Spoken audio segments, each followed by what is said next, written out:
G'day guys, got a GP Extreme sitting here which I've been doing a bit of work on. First of all it was a repair and then it was an upgrade. So I've gotten the full house on this one. Well, not the full house, probably as much as you really want to do to a GP Extreme without going completely overboard. But it's got a complete new front end, redesigned part of the power supply. It's had a lot of stuff replaced in this as well. You can see the capacitors have been replaced. They were a bit iffy. There's bits and pieces. It's one of the ICs on the oscillator has been replaced. The input FET has been replaced, and it's had a general cleanup, and it works really well. One thing about these GP Extremes, they are one of the most sensitive detectors that Minelab have put out, like as in the older detectors. I'm not going to say that it will be as sensitive as the new ones. That's probably asking a bit, but I mean, it's getting very, very close. And in some cases, actually, I can show you this at the moment, like give you an idea if I can get around my tripod to it. Okay, what do we got it in? It's in cancel mode. So we'll flick it into normal, or flick it in double D. It's not a double D coil. So that's working in the workshop. And yeah, it's going to have heaps of interference come through. It's going to drift around a little bit, but that's to be expected. I'll bring the speaker over here a bit. So I'll point it at the microphone so you can hear it. So that's working just here. We can get our test target and just a standard double D coil. It's a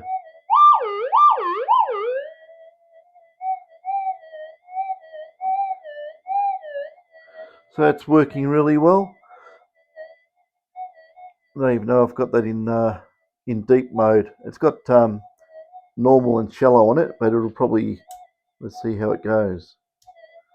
In shallow, it's got that really fast, choppy audio, but they're sensitive. But that's what happens when you switch it into shallow mode.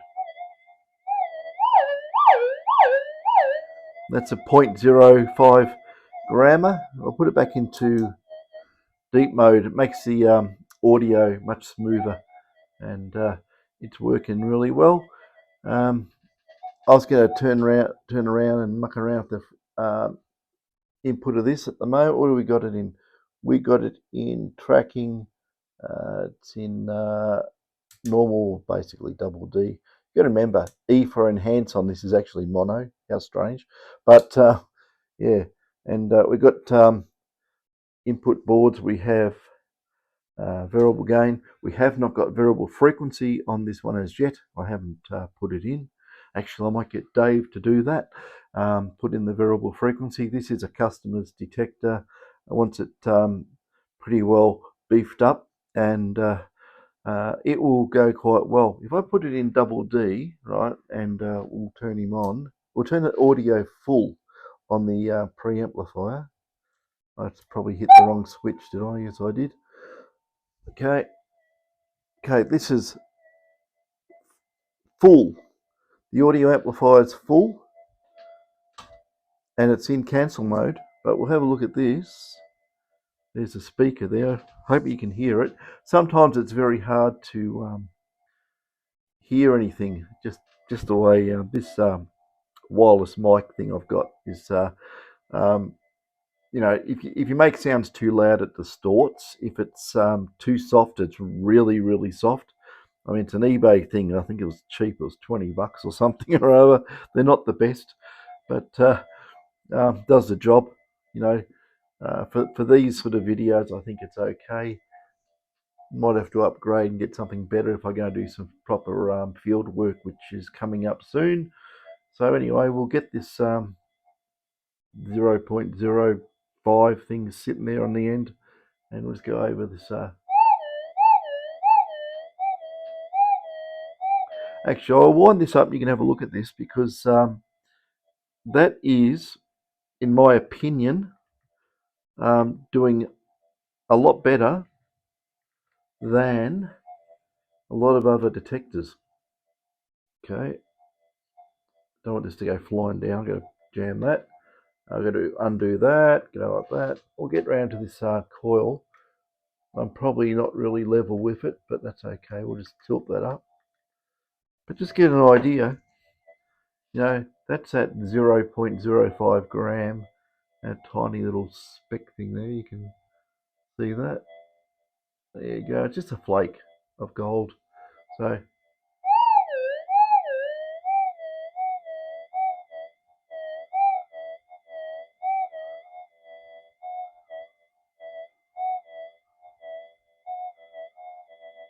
I hope you can hear that. I'll grab the speaker and put it near the microphone. I just want to drag everything off the bench. Okay, here we go.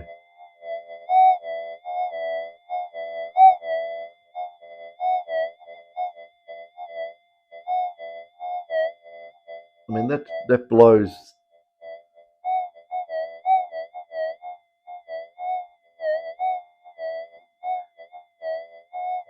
It's actually a lot higher than it looks on the camera. I've got the camera sort of not level with the coil, but I've had my ruler, wherever it is. I'll have a look. Let's look how high that is, because that's very, very impressive to me. And the detector is so quiet. There's a lot of good things about these old detectors when they're modernised. You pick an GP Extreme up. I don't know what they're worth now. Probably, hunt one up. Maybe, round about $1,000. I'm guessing. Well, oops. I'm going to cause a problem, because what I'm doing now is I'm pushing the coil over towards the workbench, and the workbench has got all sorts of lots of stuff on it, like file, glue gun, battery charger, all sorts of stuff. Anyway, we'll get this. We'll see how high we can get, because this is impressive. And you've got to remember, this is in cancel mode, so out in the field it might be a lot better. Well, it will be.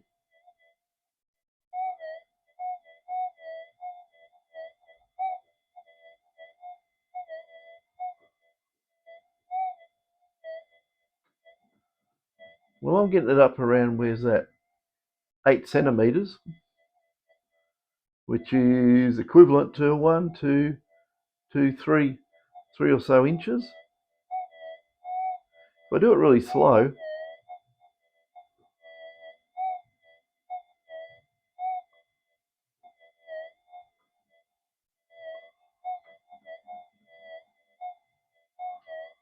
I get up around 9 centimeters on that. That's really, really good. That is really, really impressive. Okay, let's try an experiment. I'll take the glue gun away, because the glue gun's a little bit close. It's not on, it's just cooling down. But, oh dear me. What I have here is a massive container. Don't know if you can actually see in there. I put wrap on it so it doesn't go anywhere. This is absolutely chockers full of pure iron. This is all picked out with a magnet. Everything there is pure ironstone, and it's just basically ironstone gravel. It's one of the toughest things to ground balance, but we'll see if we can ground balance this out. I'm actually intrigued if it will. Now you got to remember, this is cranked up, flat gain, flat out gain. Okay, let me have a look. I'll flick it from normal into tracking, and then back into tracking. Here we go.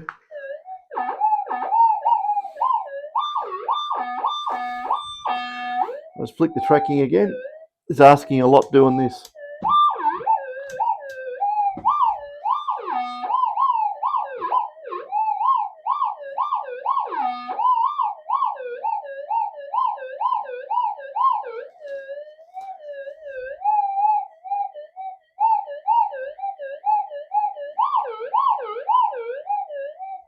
think it's asking too much, but we'll give it a go. Flick, flick.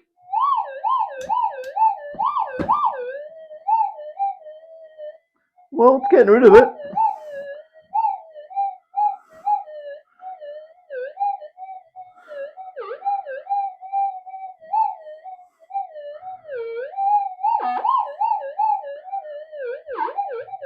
Gets it out, gets rid of it up to probably an inch off the coil, I'd say.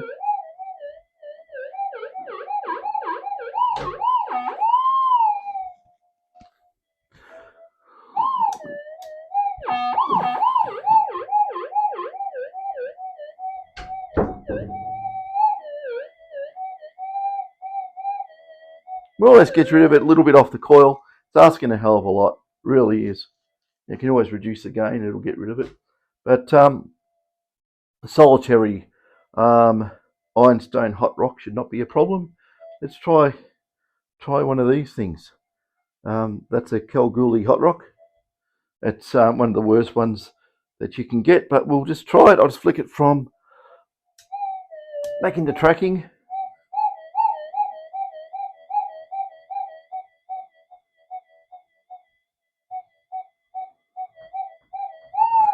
Another flick.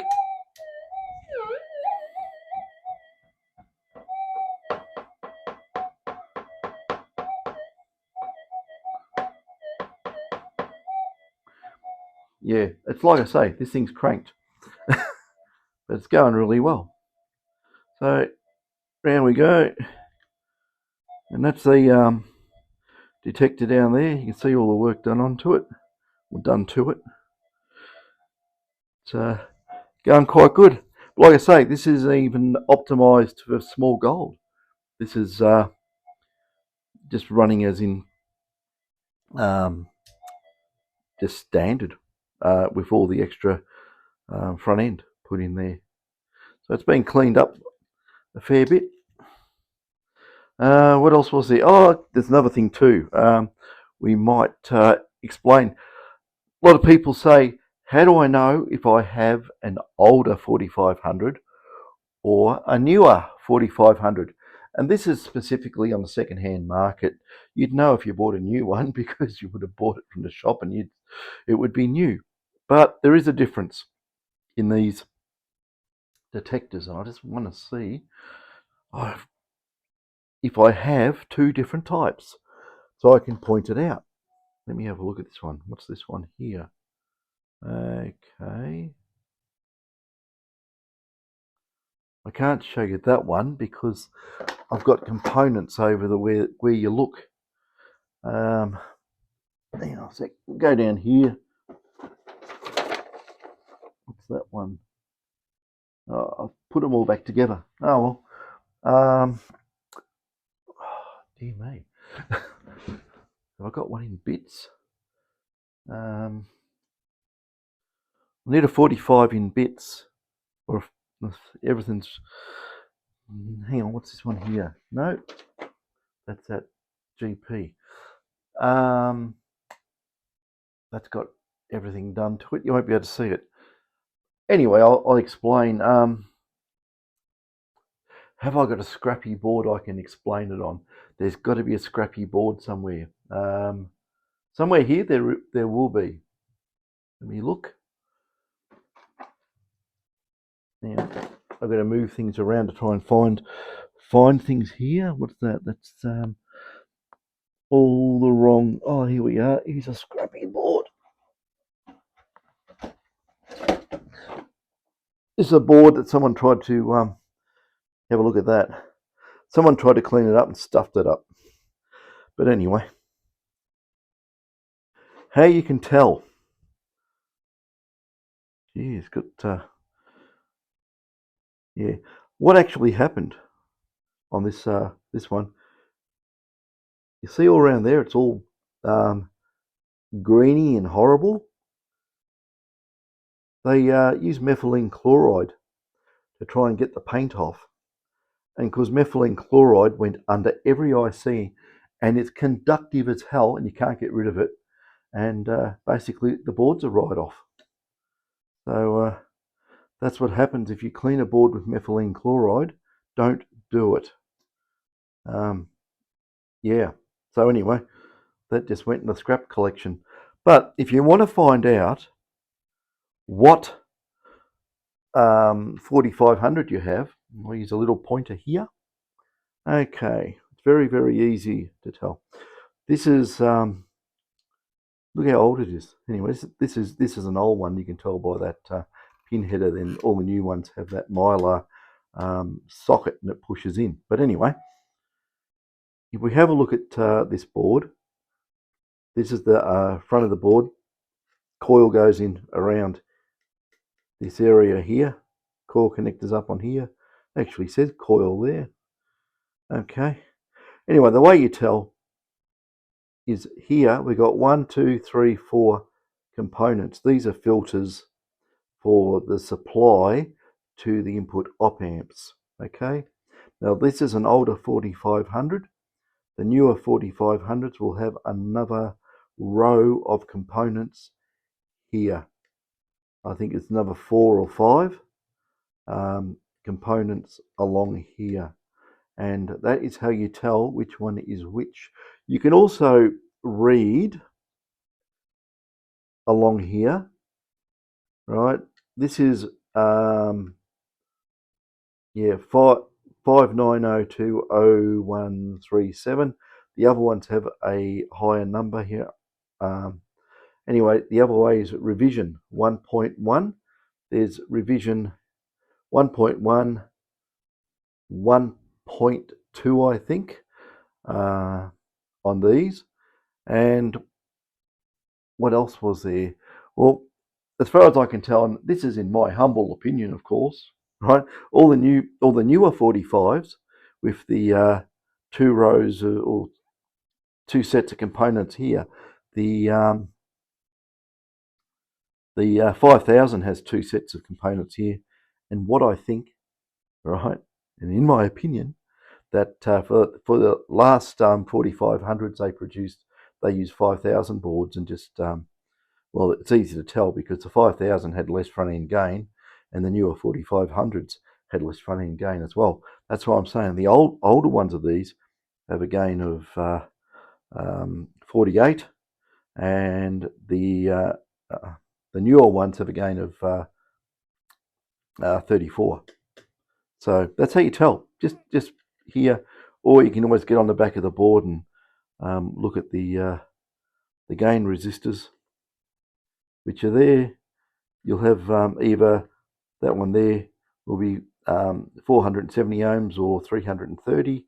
That'll be 470 or 330, and these ones here are just 10 and 10 ohms.